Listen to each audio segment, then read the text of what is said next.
মাঘী পূর্ণিমায় বাদাবনে পূজিত হন বনবিবি। বনবিবি হিন্দু আর মুসলমান উভয় সম্প্রদায়েরই মা।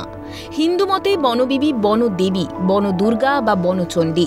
কোনো কোনো মন্দিরে বনবিবি দক্ষিণ রায় ও কালু রায়ের সঙ্গে পূজিত হন। কোথাও আবার বনবিবি সাজুঙ্গুলির সঙ্গে পূজিত হন। স্থানীয়দের কথায় বনবিবি ছিলেন আরব নিবাসী ইব্রাহিমের কন্যা।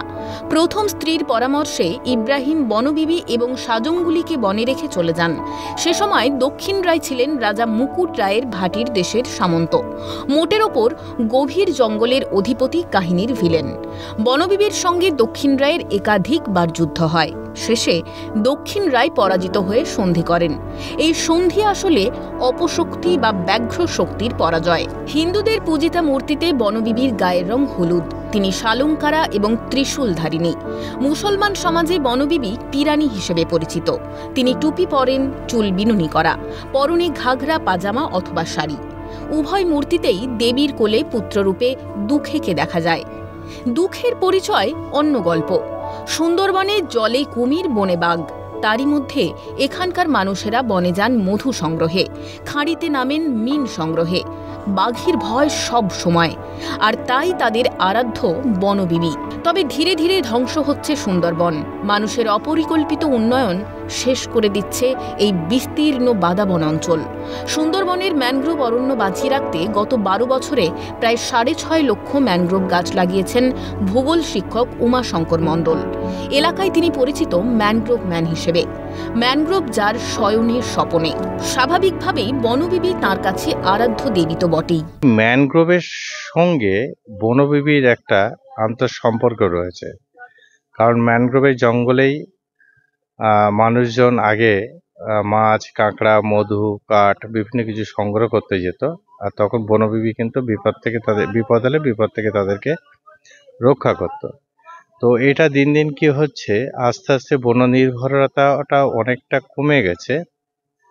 কমে যাওয়ার ফলে এই যে সংস্কৃতিটা কিন্তু ধীরে ধীরে এর উজ্জ্বলতাটা হারাচ্ছে।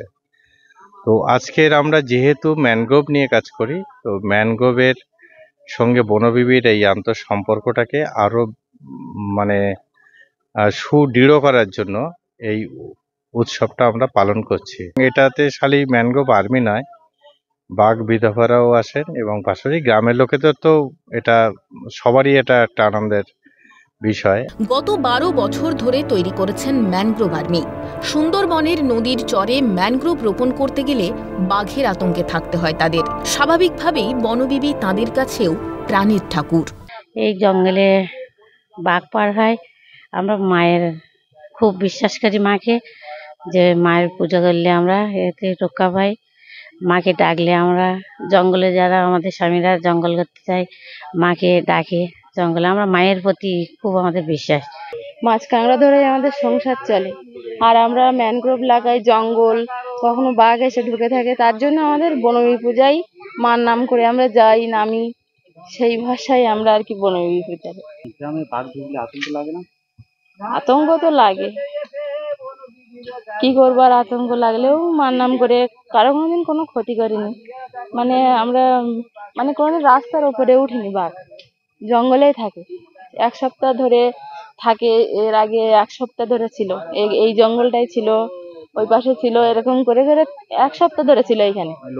হ্যাঁ, কিন্তু কোনোদিন কারো ক্ষতি করেনি। বনবিবির পাঁচালি মিশে গেল নোনা হাওয়ায়। শিঙা ফুঁকে মাকে ডাকলেন গ্রামীণ মহিলারা।